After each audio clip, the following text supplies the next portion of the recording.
My wife's girls' trip included my dad. I pretended not to know for 6 months. My wife, Serena, posted an Instagram story from her Vegas girls' trip. 7 women at a pool party, champagne everywhere, typical bachelorette party energy even though no one was getting married. What she didn't notice in the background of her video, my father's distinctive tattoo on a man's arm reaching for a drink at the bar behind them. The tattoo was impossible to mistake. A compass with our family name and the coordinates of my childhood home. He got it after my mom died, said it would always guide him back to what mattered. Apparently, what mattered now was following my wife to Vegas. I screenshot everything before she deleted it 20 minutes later. She called that night, hammered and giggly, having so much fun with the girls, Michelle's being crazy. In the background, I heard a man's laugh, deep, familiar, the same laugh that taught me to ride a bike. Sounds fun, I said. Tell Michelle I said hi. My dad texted me 2 hours later. Working late on the Mendoza contract.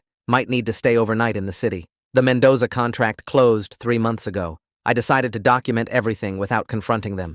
This wasn't about rage or heartbreak anymore. It was about curiosity. How long had this been going on? How stupid did they think I was? The signs had been there for months. Dad's sudden interest in yoga after Serena became an instructor. Their matching Apple Watches. Total coincidence, they said. The way Serena started using Dad's specific phrases like, let's circle back on that, and touch base offline. Week 1 of knowing. Serena came home with a story about trying some amazing wine in Vegas that she wanted to find locally. I pulled up the winery's website. This one? It's from that vineyard Dad visited last spring for his golf trip. Her face twitched. Really? What a coincidence. Week 3, Dad invited us for dinner. I watched them actively avoid each other, overcompensating with fake formality. Serena called him Mr. Thompson all night. She'd called him Rick for 10 years. Dad barely looked at her, staring at his plate like it held nuclear codes. Week 8, they got sloppy. Serena's location showed her at a downtown hotel during her supposed book club. Dad's car was in the same parking garage.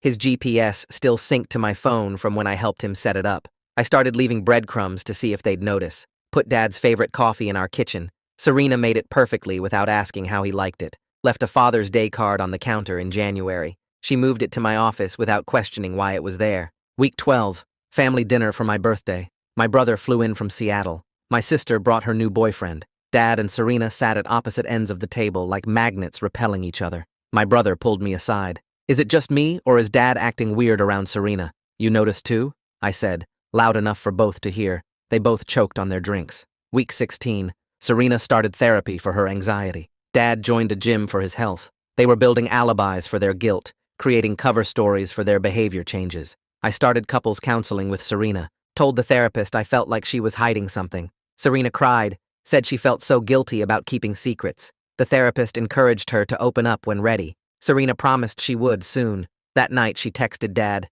He doesn't know anything. I saw it on her iPad that still synced to her messages. Week 20. Dad called me crying. I need to tell you something about me and Serena. Finally, I thought, the confession. We're planning a surprise party for your 40th. She's been helping me coordinate everything.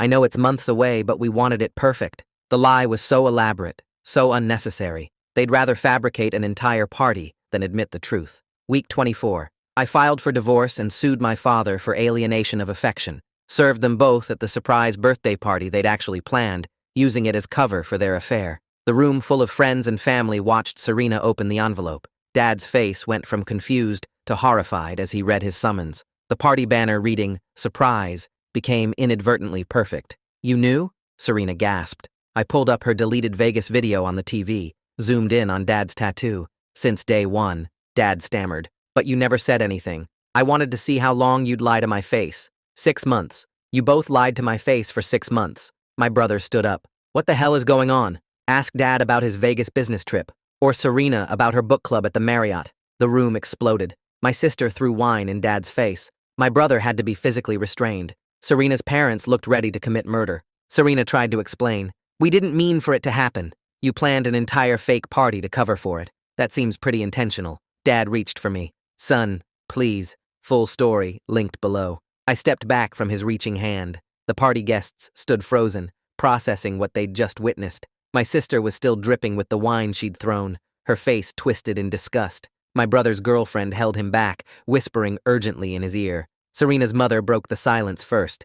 She crossed the room in 3 quick strides and slapped my father hard across the face. The crack echoed through the room. Dad stumbled backward, his hand going to his reddening cheek. "How dare you?" she hissed. "My daughter trusted you. We all trusted you." Serena's father grabbed his wife's arm, pulling her back. His face was stone, but his knuckles were white where he gripped her. I'd never seen him angry before. He'd always been the calm one, the peacemaker. Not today. My brother broke free from his girlfriend's grip and lunged at Dad. They crashed into the gift table, sending wrapped boxes scattering across the floor. I watched them grapple, making no move to intervene. Let them fight. Let it all fall apart. "Stop it! Both of you!" Serena screamed. She tried to pull them apart, but my brother shoved her away. She stumbled, catching herself on a chair. My sister's boyfriend, a cop named Martinez, finally stepped in. He hauled my brother off Dad with practiced efficiency, pinning his arms. "That's enough. Everyone needs to calm down." Dad struggled to his feet, his shirt torn, lip bleeding. He looked around the room at the faces of family and friends, people who'd known him for decades. They all stared back with mixtures of shock, disgust, and betrayal. "I need to explain," he started. "Explain what?"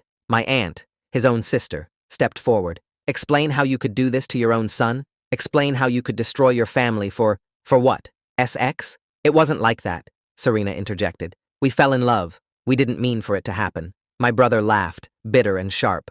"Fell in love? At her yoga class? Or was it during all those family dinners where you sat there pretending everything was normal?" I pulled out my phone, scrolling through the screenshots I'd collected. "Would you like to see the timeline? I have 6 months of evidence. Hotel receipts, text messages, location data. I particularly enjoyed the one where Dad called me boring and predictable. That was 3 days after I helped him set up his new phone." Serena's face crumpled. "You went through my messages? They synced to the iPad you gave me for Christmas. The one you forgot was still logged into your account." I showed her the screen. "Here's one from last Tuesday. You told Dad you loved him more than you ever loved me. At least you were honest with someone." My grandmother, Dad's mother, had been sitting silently in her wheelchair by the window. Now she wheeled herself forward, her voice cutting through the chaos. "Richard Thompson, you are no longer my son." The room went silent. Dad's face drained of color. "Mom, please. Your father would be spinning in his grave. You've brought shame on this entire family." She turned to me. "I'm changing my will first thing Monday morning. Everything goes to you and your siblings now." Dad sank into a chair, his head in his hands. Serena stood alone in the center of the room, mascara streaming down her face. The birthday banner hung mockingly above them.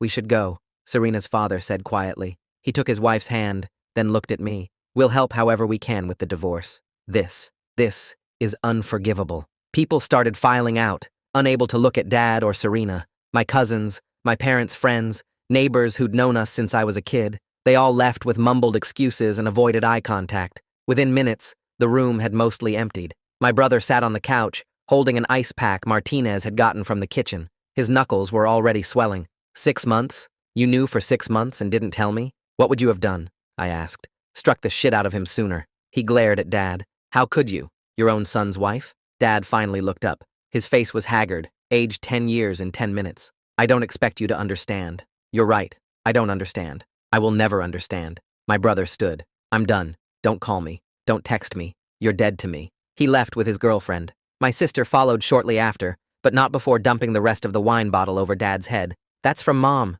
she said. I know she's watching, and I know she's disgusted. Soon it was just the 4 of us. Me, Serena, Dad, and my grandmother. The catering staff hovered uncertainly by the kitchen, unsure whether to start cleaning up. The house, Serena said suddenly. What about the house? It's in my name, I said. You have 72 hours to get your things and get out. Where am I supposed to go? I shrugged. Dad's place has room, though I'd check with Grandma first, since apparently it's going to be mine soon. Grandmother nodded grimly. The condo too, and the lake house, all of it. Dad's inheritance, gone. 30 years of building his life after Mom died, erased in an afternoon. I felt a savage satisfaction at the justice of it. You planned this, Serena accused. The party, getting everyone here. You wanted to humiliate us. You planned the party, remember? I just chose the venue for truth. I gestured around the room. Though I have to admit, the surprise banner was a nice touch. Very appropriate. How can you be so cold? She was sobbing now, ugly and raw. Didn't our marriage mean anything to you?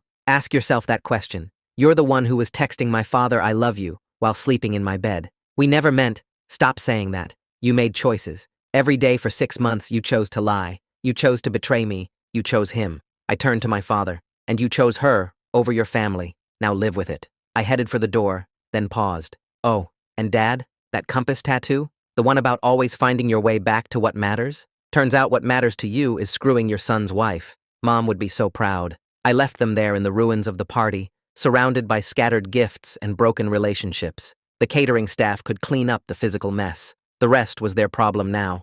Outside, I found my brother smoking by his rental car. He never smoked except when severely stressed. "You okay?" he asked. "Better than I've been in 6 months."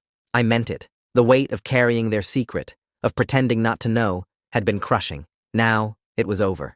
I can't believe Dad would. God, how long do you think it was really going on? I showed him some of the messages. 8 months, maybe more. They got sloppy around month 6 when I started tracking them. He scrolled through the evidence, his face darkening with each revelation. Jesus, some of these are explicit. That's not even the worst of it. Check the dates on those hotel receipts. He looked closer. This one's from Mom's birthday, and that one's from my anniversary, and that one's from Father's Day. I laughed bitterly. They literally celebrated Father's Day by, okay, I get it. He handed the phone back. What now? Now I rebuild. Without them. You need a place to stay? Seattle's nice this time of year. I shook my head. The house is mine. They can figure out their own arrangements. What about? He gestured vaguely at the venue. The divorce lawyers already filed the paperwork. Alienation of affection is still recognized in this state. Dad's going to pay. Literally. My brother stubbed out his cigarette. Good. Take him for everything. We stood in silence for a moment. Cars were pulling out of the parking lot as the last guests fled the disaster inside. 6 months, though, he said quietly. That must have been hell. It was educational. I learned a lot about trust, about family, about how the people who claim to love you can look you in the eye and lie without blinking. Not everyone's like that. No, just my wife and my father. I checked my phone. My lawyer's here. I need to go document everything while it's fresh. Want me to come with? No. Go back to Seattle. Live your life. Be happy. I clapped him on the shoulder. One of us should be. As I walked to my lawyer's car, I saw Dad and Serena through the venue windows. They sat at opposite ends of the room, as far apart as possible, the wreckage of the party between them. They'd destroyed everything for each other, and now they couldn't even look at one another. The surprise party had worked perfectly, just not the way they'd planned. The lawyer's car smelled like leather and disappointment. I slid into the passenger seat while he organized his briefcase in the back. Through the windshield, I watched my brother's rental car disappear down the street. The venue's parking lot emptied quickly, guests fleeing the disaster like rats from a sinking ship. My phone buzzed constantly. Text messages, missed calls, voicemails piling up. I turned it off. The lawyer, a sharp-dressed man named Chen, finally settled into the driver's seat. He glanced at me, then at the venue where the lights still blazed through the windows. I explained the situation while he drove. He took notes at red lights, asking clarifying questions about dates, evidence, financial records. His expression grew more serious with each detail. By the time we reached his office, he'd already outlined our strategy. The building stood empty on a Saturday evening. We took the elevator to the 14th floor, his shoes clicking against marble floors. In his office, I spread out 6 months of evidence across his conference table. Screenshots, receipts, location data, text transcripts. He examined each piece methodically, occasionally photographing documents with his phone. 3 hours passed. We built timelines, cross-referenced dates, organized evidence into admissible categories. Chen explained alienation of affection laws, property division, custody considerations. I signed retainer agreements, authorizations, disclosure forms. My hand cramped from writing, but I kept going.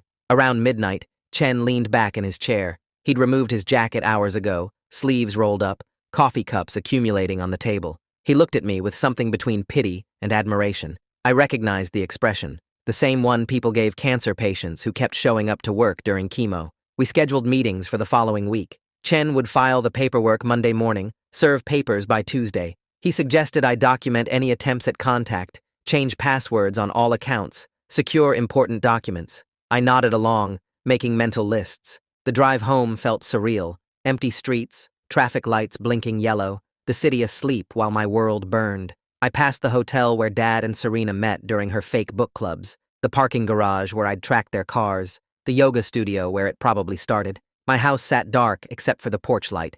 No cars in the driveway. Serena must have gotten a ride somewhere. I parked in the garage, sat in the car for a moment, preparing myself for whatever waited inside. The front door opened to silence.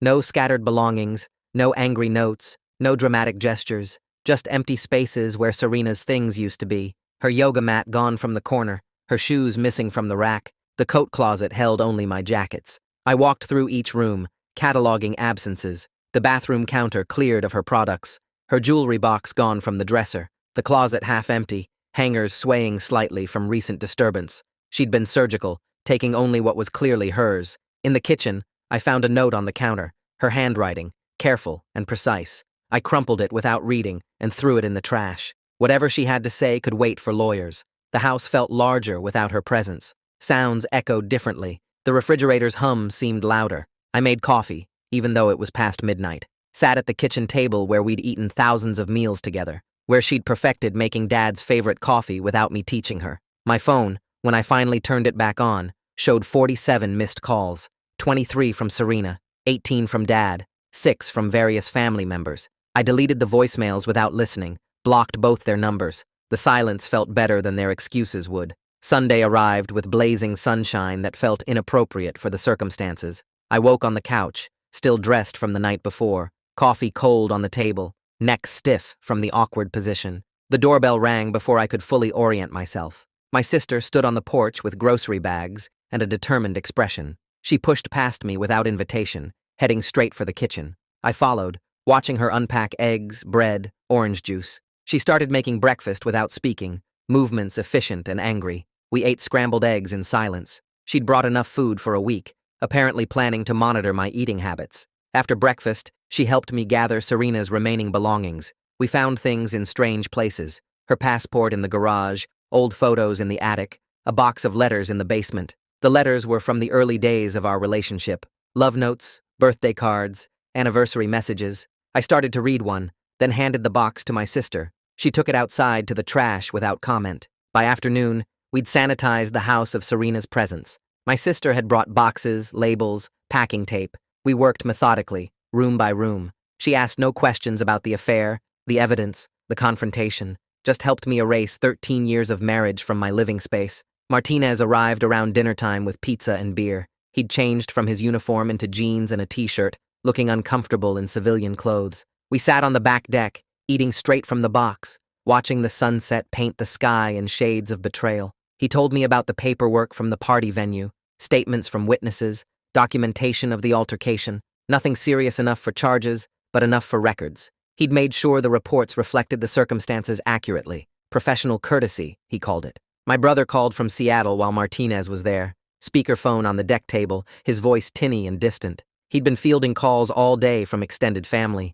Everyone wanted details, explanations, gossip to spread. He'd told them all to direct questions to me, knowing I wouldn't answer. The week that followed blurred together in meetings and paperwork. Chen's office became my second home. We filed for divorce, property division, restraining orders. The alienation of affection suit required different forms, different strategies. Chen brought in a colleague who specialized in such cases. Serena hired her own lawyer, a woman named Patricia Wong, who had a reputation for aggressive tactics. The first settlement offer came Wednesday. She wanted half of everything plus alimony. Chen laughed when he showed me the proposal. We countered with nothing. Let her explain the affair to a judge. Dad hired Marcus Fitzgerald, an old family friend who'd handled the estate when Mom died, the same lawyer who'd mediated during the fight with my brother 3 years ago. The irony wasn't lost on anyone. Fitzgerald looked exhausted when we met for depositions, clearly uncomfortable representing Dad under these circumstances. The depositions took place in a sterile conference room downtown,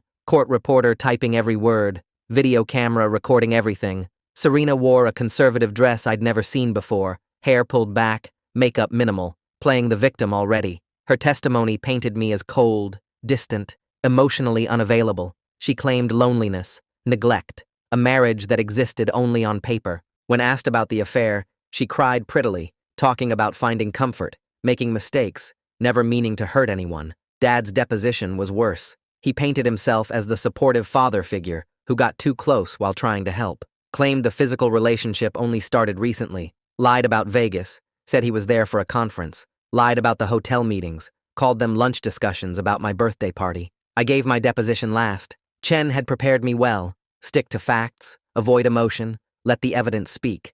I walked them through 6 months of documentation, every lie cataloged, every deception time-stamped. The court reporter's fingers flew across her keys, capturing the destruction of my family in real time. Afterward, in the parking garage, I passed Serena waiting for the elevator. We stood 10 feet apart, strangers who'd shared a bed for over a decade. She started to speak, then stopped. The elevator arrived. She got in. The doors closed. That was the last time I saw her outside of court. The financial audit revealed interesting details. Joint accounts showed patterns I'd missed. Regular cash withdrawals matching hotel stays, purchases from lingerie stores I'd never seen her wear, restaurant charges during her supposed therapy sessions. Chen added it all to our evidence files. My grandmother's lawyer called Thursday morning. She'd already changed her will, Dad's inheritance, the properties, the investments, the family heirlooms, all redistributed to grandchildren. An estimated $4 million he'd never see. The lawyer mentioned she'd also removed his photos from her mantle. Work became my refuge. I threw myself into spreadsheets and analysis, staying late every night. My colleagues knew something had happened but respected my silence. My boss offered time off. I declined. Empty hours at home held no appeal. 2 weeks after the party, Chen called with news. Serena's lawyer had reached out about a meeting, not a settlement conference, something else. Wong wouldn't specify, just said it was important. Chen suspected a pregnancy announcement, a common tactic to complicate proceedings. We agreed to meet. The meeting was scheduled for Friday afternoon. Chen's conference room again. I arrived early, reviewed our position with Chen. We'd prepared for various scenarios: pregnancy, fabricated abuse allegations, hidden assets. Chen assured me we could handle whatever they threw at us. Serena arrived with Wong and a third person, a woman I didn't recognize, mid-50s, professional dress, carrying a leather portfolio. Wong introduced her as Dr. Sarah Kim, a psychiatrist. My stomach dropped. Here came the mental health angle. Dr. Kim explained she'd been treating Serena for 3 months. The therapy Serena had mentioned wasn't for anxiety, it was for SX addiction. She'd been struggling with compulsive behavior, risky encounters, inability to control impulses. The affair with Dad was part of a larger pattern. Wong presented medical records, therapy notes, prescription histories. Serena had been diagnosed with hypersexuality disorder linked to childhood trauma. She'd hidden it throughout our marriage, self-medicating with affairs. Dad wasn't the first, just the first I'd caught. The revelation reframed everything.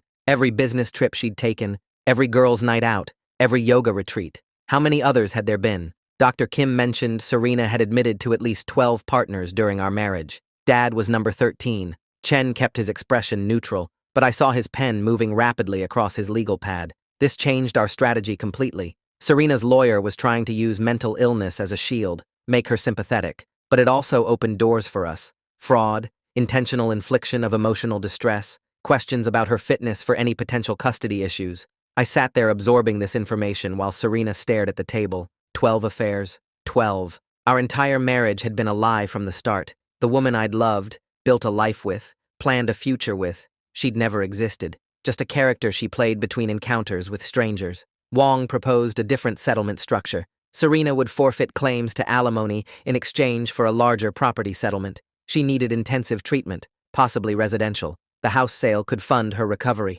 They painted it as the compassionate choice. Chen requested time to consider. We needed to verify the medical claims, review the implications. The meeting ended with awkward formalities. Dr. Kim shook my hand, said she was sorry for everything. I wondered if she knew about Dad's identity, if Serena had revealed that particular shame in therapy. Walking to the parking garage, Chen voiced what I was thinking. The diagnosis felt convenient, not necessarily false, but strategically timed.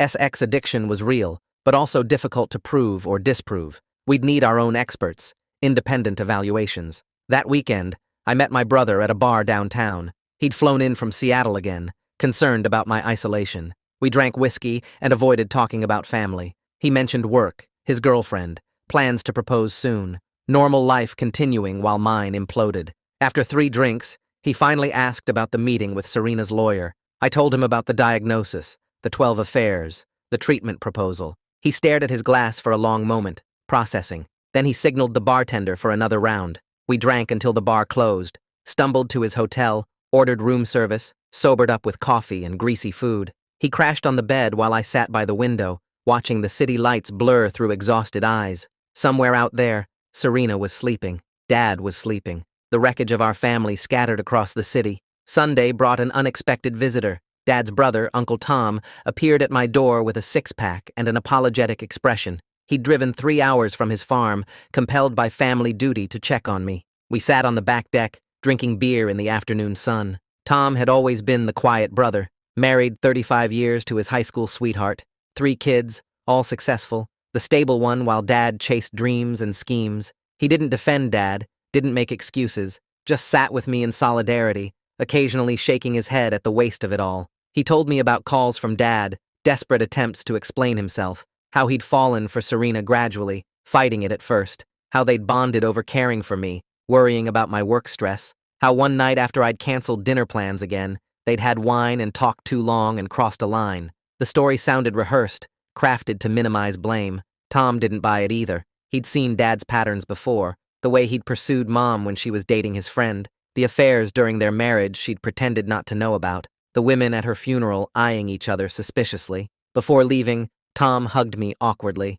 promised to stay in touch, said I'd always be welcome at the farm if I needed escape. His truck rumbled away, leaving me alone again with the ghosts of my marriage. The next month passed in legal procedures and empty evenings. Depositions expanded to include character witnesses. Friends chose sides. Some supported me, others disappeared, uncomfortable with the messiness. Our social circle fractured along invisible fault lines. Chen built our case methodically. The alienation of affection suit gained traction. Dad's assets were substantial, his betrayal clear. Serena's mental health defense complicated her position, but didn't excuse it. The court scheduled hearings, set timelines, ground forward with bureaucratic inevitability. I sold things that reminded me of them. The dining room set we'd bought together, the bedroom furniture, art from trips we'd taken. Each sale felt like surgery, cutting away infected tissue. The house grew emptier, but felt cleaner. My sister remained constant throughout. Weekly dinners, forced normalcy. She'd remarried recently. Her second husband, a quiet man who understood complicated families. They included me in their routines, refusing to let me disappear into work and solitude. One evening, while helping them paint their guest room, my sister finally asked the question everyone wondered. Why had I waited 6 months? Why document everything instead of confronting them immediately? I considered lying, giving the strategic answer about building a legal case, but she deserved truth. I told her about the numbness that set in after the initial discovery, the clinical curiosity that replaced rage, the need to understand the depth of deception before acting. She understood, said she'd have probably burned the house down immediately, but understood my way too. We painted in companionable silence after that, covering old walls with fresh color. The divorce finalized on a Tuesday. Chen had negotiated brilliantly. I kept the house, most savings, retirement accounts intact. Serena got enough for treatment and a fresh start. No alimony, clean break. The judge seemed relieved to sign off on it, eager to move past our sordid drama. Dad's case took longer. The alienation of affection suit required jury trial.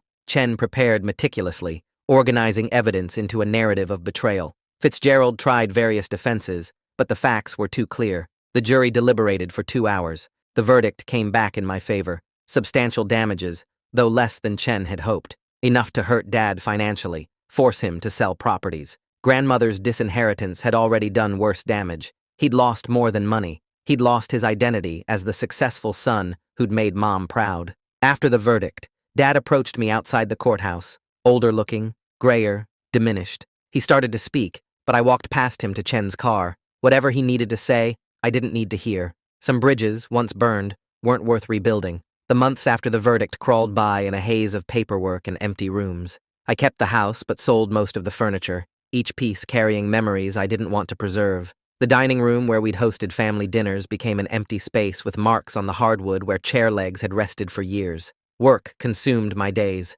I arrived early, left late, buried myself in spreadsheets and quarterly reports. My colleagues stopped asking if I was okay. They'd learned to recognize the signs of someone using productivity as medication. My boss quietly reassigned my travel responsibilities, understanding without explanation why Vegas conferences were now impossible. 3 months post-verdict, I ran into Michelle at a grocery store. She froze in the cereal aisle, her cart half full of organic vegetables and wine. We stood there for an awkward moment before she approached, her face a mixture of guilt and concern. She explained how she'd had no idea about Vegas, how Serena had used her name as cover. The other women on the trip had been equally oblivious. Michelle had pieced it together only after the party disaster, when mutual friends filled in the gaps. She apologized repeatedly, though she had nothing to apologize for. I learned Serena had moved to Arizona for treatment, a residential facility specializing in behavioral addictions. Michelle had received one letter, asking for forgiveness and understanding. She hadn't responded.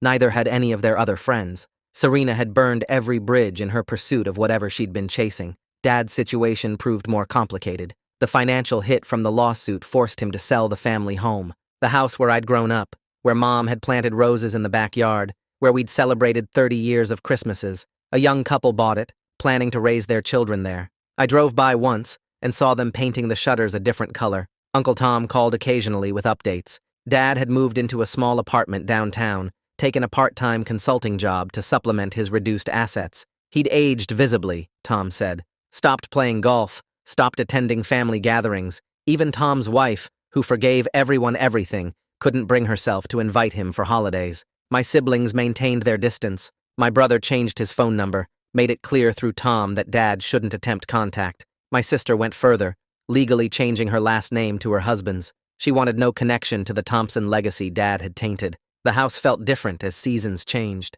Spring arrived with rain that leaked through a roof I'd been meaning to repair. I fixed it myself, spending weekends on a ladder, learning home maintenance skills Serena had always handled through contractors. Each small repair felt like reclaiming territory. Summer brought unexpected challenges. Our former couple friends didn't know how to include a divorced man in their barbecues and pool parties. Invitations dwindled. I understood. Nobody wanted the reminder that marriages could implode so spectacularly. I became the cautionary tale whispered about after the kids went to bed. Chen called one August afternoon with news. Serena's lawyer had reached out about finalizing some remaining financial details. She needed to sell her car, still technically in both our names. I signed the papers without reading them. Chen handled everything, protecting me from unnecessary contact. My grandmother's health declined as fall approached. The stress of the family destruction had taken its toll. I visited her assisted living facility twice a week, bringing her favorite cookies and sitting quietly while she worked crossword puzzles.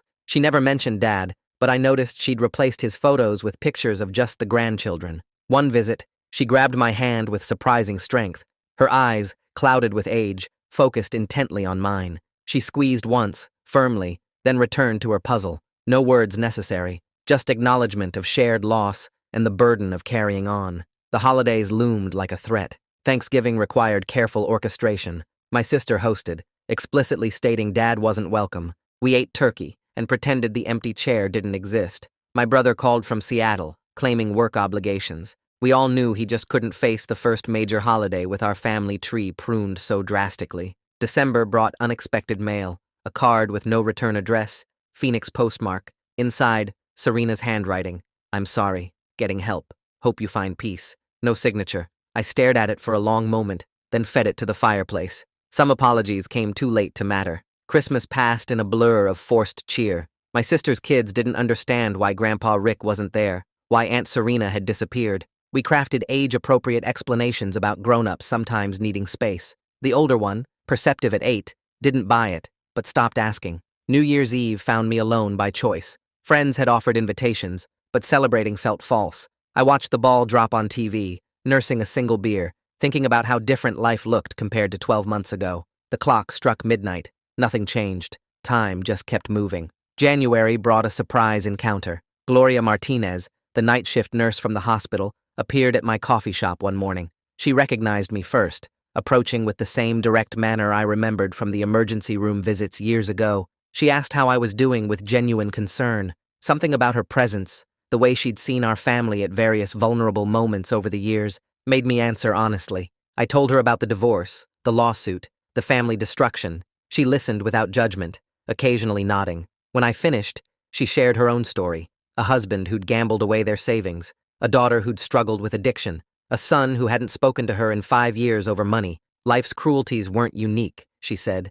Everyone carried secret wreckage. Before leaving, she squeezed my shoulder, reminded me that healing wasn't linear, that families could rebuild in different configurations, that sometimes destruction cleared space for healthier growth. Her words stayed with me longer than I expected. February arrived with news through Tom. Dad had been hospitalized with chest pains, stress-induced, not a heart attack, but enough to scare him. Tom asked if I wanted to know which hospital. I declined. Some bridges couldn't be rebuilt, no matter how many health scares tried to force the issue. My sister called that night, conflicted. Martinez had heard through police channels about Dad's hospitalization. She wondered if we should visit, if holding on to anger was worth potentially missing a final conversation. We talked for hours, ultimately deciding separately. She went. I didn't. Work offered a promotion that would require relocating to Chicago. More money, bigger responsibilities, a chance to start fresh where nobody knew my story. I spent weeks considering it, making pro and con lists, consulting with mentors. The opportunity to disappear into anonymity held appeal. Ultimately, I declined. Running wouldn't change what happened. The house, empty as it was, still felt like mine. The roots I'd grown over 40 years went deeper than one traumatic betrayal could fully sever. I'd rebuild here, on familiar ground, rather than starting over as a stranger. March brought the one-year anniversary of the Vegas discovery. I took the day off work, expecting to struggle with memories. Instead, I felt oddly neutral. The date held no special power anymore, just another square on the calendar, no different from any other. My brother visited for the first time since the party. He'd gotten engaged, wanted me to meet his fiancée before the wedding. We carefully avoided mentioning Dad, focusing on the future rather than the past. His fiancée seemed kind, grounded, unaware of our family's full dysfunction. I envied her innocence. Spring cleaning revealed forgotten remnants, a receipt from the hotel where they'd met, a birthday card from Dad I'd never opened, Serena's yoga certification hidden behind old tax returns. I threw it all away without ceremony. The past didn't deserve preservation. April ended with unexpected news. Serena had completed treatment and moved to California, started over with a new job, new therapist, new attempt at stability. Michelle had heard through mutual acquaintances. Part of me hoped she'd find whatever peace had eluded her here. Most of me just felt relief she was truly gone. The divorce had been final for months, but the alienation of affection case had triggered appeals. Fitzgerald filed motions arguing the judgment was excessive. Chen countered each one methodically. The legal system ground slowly forward, each hearing another reminder of betrayal. By May, I'd developed new routines. Saturday morning runs through the neighborhood, Sunday meal prep for the week, Wednesday drinks with colleagues who'd become actual friends. Life had reorganized itself around the absence, like skin healing over a wound. The second Father's Day since discovery approached with less dread than the first. My siblings and I had agreed to honor it differently now. We visited Mom's grave together, leaving flowers and sharing memories of the parent who'd never betrayed us. Dad's absence felt appropriate rather than painful.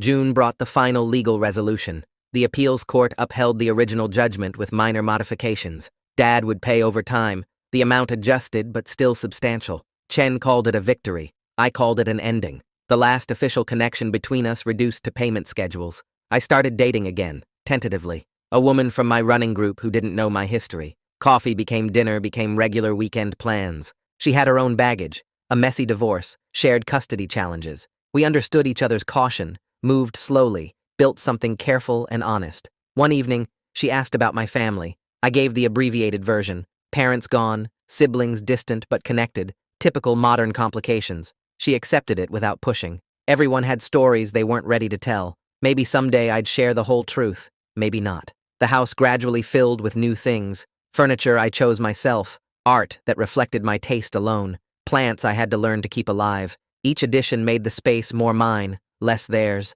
The ghosts faded with each passing month. My grandmother passed quietly in her sleep that July. The funeral brought the family together one last time. Dad attended but sat in the back, leaving immediately after the service. My siblings and I stood graveside, united in grief and careful not to acknowledge his presence. Some wounds ran too deep for deathbed reconciliations. Her will distributed assets as promised. Dad received nothing beyond a letter she'd written months earlier. He opened it at the grave, read it once, then walked away with shoulders shaking. Whatever final words she'd left him, they'd broken something that was already fractured beyond repair. August marked 18 months since Vegas. The sharp edges had worn smooth. Anger had faded to indifference. The betrayal that once consumed every waking thought now surfaced only occasionally, usually triggered by unexpected reminders. A cologne sample that smelled like Dad's, a yoga studio advertisement, the word compass in casual conversation. I sold the house in September, not because of memories, but because it was too large for one person. Found a smaller place closer to work, with a yard that didn't require constant maintenance. The young couple who bought it had 2 kids and a dog. The life that might have been, sold to strangers who'd make their own memories. Moving day revealed final artifacts. Behind the water heater, a box of Dad's old tools he'd left during a repair visit. Under the attic insulation, photos from family vacations I'd forgotten existed. In the garage rafters, Serena's college textbooks. I donated everything. Other people's pasts didn't deserve space in my future. The new house felt right immediately. Smaller but sufficient. Mine entirely, with no shadows of what was lost. I hung pictures selectively. Mom prominent, siblings included, careful gaps where others used to be. Visitors wouldn't notice the absences. I'd trained myself not to see them either. October brought news through the family grapevine. Dad had started seeing someone, a widow from his apartment complex. Tom mentioned it carefully, watching for my reaction. I felt nothing. No anger, no hurt, no concern for a stranger dating a stranger. He'd moved on. So had I. Halloween passed without distributing candy. The new neighborhood skewed older, fewer children trick-or-treating. I watched from my window as the few costumed kids passed by, remembering years of coordinating family costumes, Dad carrying me on his shoulders, Serena making elaborate treats. The memories felt like scenes from someone else's life. November arrived with its threat of holidays. My siblings and I had established new traditions, Thanksgiving at my sister's, Christmas rotating between us, Dad permanently excluded from the invitation list. We'd adapted, reformed into a smaller but stable unit. The running group organized a turkey trot. My new relationship had progressed to meeting friends, sharing social circles. We ran together, not fast but steady, crossing the finish line holding hands, small victories in rebuilding a life. Chen sent final paperwork the week before Thanksgiving. All appeals exhausted, payments scheduled, legal matters concluded. He'd guided me through the worst year of my life with professionalism and unexpected kindness. I sent a thank you note and a bottle of good scotch. Some debts couldn't be paid in billable hours. Thanksgiving dinner felt almost normal. My brother brought his fiancée. My sister's kids had grown taller, lost teeth, developed personalities. We went around the table sharing gratitudes. When my turn came, I mentioned health, family present, future possibilities. Nobody mentioned who was missing. Black Friday found me helping my girlfriend move furniture in her apartment. Her ex had finally retrieved his belongings, leaving space to rearrange. We worked together easily, debating placement, compromising on aesthetics. Building something new required clearing out the old first. The weeks between Thanksgiving and Christmas compressed into routine. Work parties I actually attended. Shopping for gifts with thought rather than obligation. Decorating the new house minimally, but genuinely. Life had developed its own momentum, no longer defined by what was lost. Christmas Eve service at Mom's old church. I hadn't attended in years, but something drew me back. The familiar hymns, the candlelight, the sense of community. My siblings sat beside me, our own children's absence a different kind of loss. We sang quietly, remembered better times, found comfort in tradition. Christmas morning alone by choice. My girlfriend with her kids, maintaining their traditions. My siblings with their families, creating new memories. I made coffee, watched snowfall, felt genuinely content. Solitude wasn't loneliness when chosen rather than imposed. A package arrived with no return address. Inside, a compass on a chain. No note, but I recognized Dad's meaning. I held it for a moment, considering, then dropped it in the donation box with other unwanted gifts. Some gestures came too late. Some directions couldn't be recovered once lost. New Year's Eve with friends this time. A small gathering, good food, better company. At midnight, kissing my girlfriend while snow fell outside. The future finally held more promise than the past held pain. Time really did heal, even wounds that seemed fatal. January 2nd, back to routines. Work, exercise, relationship, family. Life reassembled from broken pieces into something different but functional. Not the life I'd planned, but the one I'd built from what remained. Smaller, perhaps, but more honest. The anniversary of the party confrontation passed almost unnoticed. Just another day in February, remarkable only for its unremarkability. The date had lost its power to wound. Time had transformed trauma into history, acute pain into dull memory. My phone rang one evening. Unknown number, local area code. Against better judgment, I answered. Chen's voice, urgent. Dad had been in an accident. Serious, but stable. He'd listed me as emergency contact, despite everything. The hospital needed decisions about treatment. I sat with the information for a long moment, then gave Chen my brother's number. Some responsibilities couldn't be maintained just because of biology. Dad had made his choices. Their consequences included losing the right to my concern. March brought engagement news. My brother proposed during a Seattle sunset. My sister and I would stand as witnesses. Small ceremony, family only. The invitation list carefully curated to exclude certain names. Building new happiness required protecting it from old poison. The wedding in April. Simple, genuine, full of joy, untainted by what was missing. My brother radiant with his bride. My sister and I flanking them. Reformed family unit standing strong. Photos would show complete happiness. Only we would know who wasn't there. Afterward, at the reception, my grandmother's empty chair more noticeable than Dad's. Her absence felt clean, natural. His felt like amputation. But phantom limbs eventually stopped aching. The family had learned to function without poisoned parts. May brought 2 years since Vegas. I realized only when Chen sent tax documents related to the settlement. The date had passed without recognition, no longer circled in mental red, healing measured in forgetting to remember. My girlfriend suggested moving in together, a big step, requiring trust I'd thought permanently broken. We discussed it rationally: finances, chores, space requirements, the practical details easier than the emotional leap. But something in me had rebuilt enough to try. June 1st, boxes and furniture combining, her books mixing with mine, kitchen gadgets negotiating counter space, two lives carefully merging, aware of previous failures but willing to risk. The house felt fuller, warmer, more like home than it had in years. Summer settled into new rhythms: shared morning coffee, divided household tasks, navigating each other's moods and needs. Building something sustainable required daily choices, small kindnesses, honest communication, everything my first marriage had lacked. The financial settlement from Dad completed in July. Final payment received, legal obligations concluded. Chen closed the file, wished me well. The last official connection severed. Whatever relationship remained existed only in DNA and memory. August brought unexpected peace. 2.5 years of anger, hurt, legal battles, family destruction, all fading into background noise. Life had moved forward despite everything. New love, stable family, personal growth. The destruction had cleared space for rebuilding. I passed Serena's old yoga studio, now a juice bar. Felt nothing. Drove by Dad's former office, under new ownership. No emotional response. The landmarks of betrayal had become just buildings. Their power to wound had expired. September marked the beginning of year 3. My girlfriend and I hosted dinner for friends. My sister's family came. Normal life, unremarkable in its stability. We'd all survived the implosion, reformed into something different but functional. The doorbell rang during dessert. Dad stood on the porch, older, grayer, diminished. He'd tracked down my new address,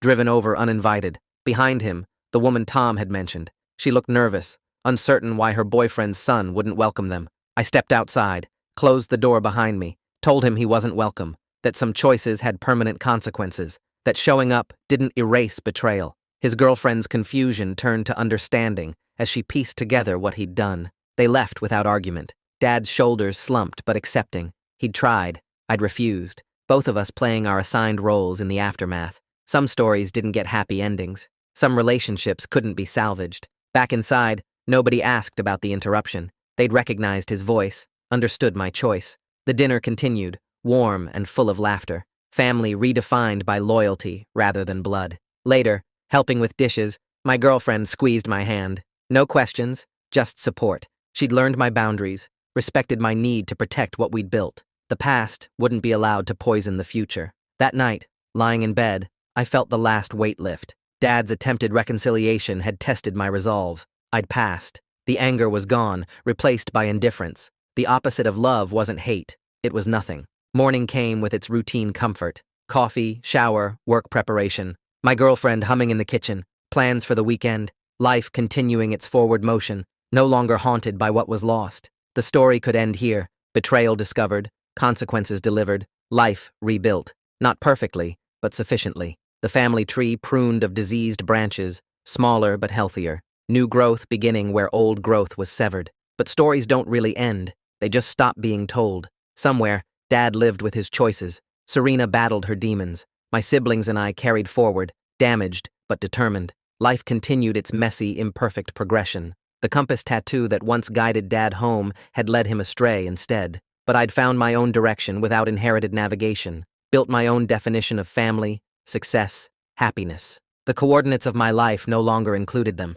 3 years after Vegas, I rarely thought about it. The betrayal that once defined me had become just another chapter in a longer story. Not forgotten, but integrated. Part of my history without controlling my future. My phone buzzed with a text. My girlfriend, sending a funny meme from work. I smiled, responded with matching humor. Small moments of connection, building something real through daily choices. Love rebuilt on stronger foundations. The house felt full of life again, plants thriving, walls covered with new memories, rooms echoing with laughter instead of silence. What they'd broken, I'd rebuilt differently. What they'd stolen, I'd replaced with something better. Evening fell with its familiar rhythms. Dinner together, discussing our days, television companionship, comfortable silence. Building a life required no grand gestures, just consistent presence. Everything my father had failed to understand. I thought about the man who'd taught me to ride a bike, who'd carried me on his shoulders, who'd been my hero before becoming my betrayer. That man had died in a Vegas hotel room,